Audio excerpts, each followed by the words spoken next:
So in 2016, our CEO of Memorial Hospital approached Jennifer with the idea that we would bring the mobile health clinic into 3 of the homeless shelters that are in Sonoma County. At that time, they were receiving an extremely high volume of 911 phone calls. So there was a lot of ambulances being sent to these homeless shelters, and a lot of these patients were being brought into the emergency department for not really appropriate reasons for the ER, such as med refills, rash, tooth infection, abscess, wound care. The patient would basically say they needed an ambulance, and so the staff at the various homeless shelters would then call 911 thinking it was a medical emergency.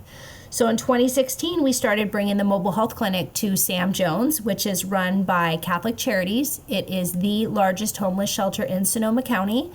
We started going to Redwood Gospel Mission, and we started going to the Palms, which is actually a permanent supportive housing site run also by Catholic Charities. So in doing that, we did see a huge decline in the 911 phone calls. They were no longer accessing 911 or the ED for simple things that could be taken care of through our mobile health clinic. Yeah, that was really a huge impact. But we've also gone to a lot of homeless encampments over the years. We've had encampments that had over 100 people. And what surprised me was that you knew people by name. You knew their story.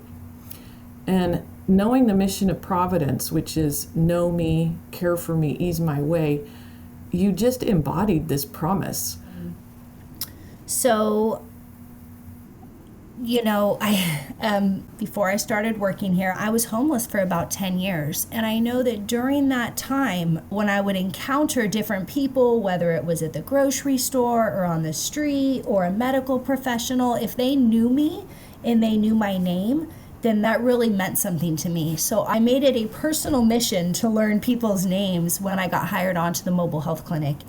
And not only know their name, but know, like you said, their story, know their background, know where they came from, what they were going through. And where there's a relationship with people, there's trust. And so I was able to build trust with this population quickly because I remembered their name or I remembered what pharmacy they used. It was simple stuff that meant so much to them that somebody took the time to remember it.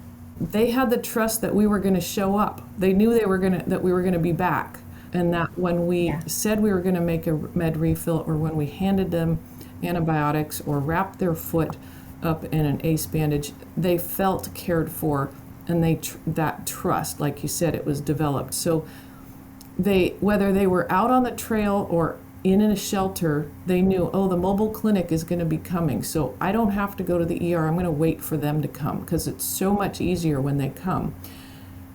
One of my favorite lines was, they say, "You saved me a trip to the ER today." And I always loved it when they said that because that was part of the mission. I'm really grateful for the job that we get to do. I get paid to do what I love, to meet people in the situation, wherever that situation is, and to meet them where they're at. People go through all kinds of stuff, including us, and sometimes all we need is somebody to look at us and smile and know who we are.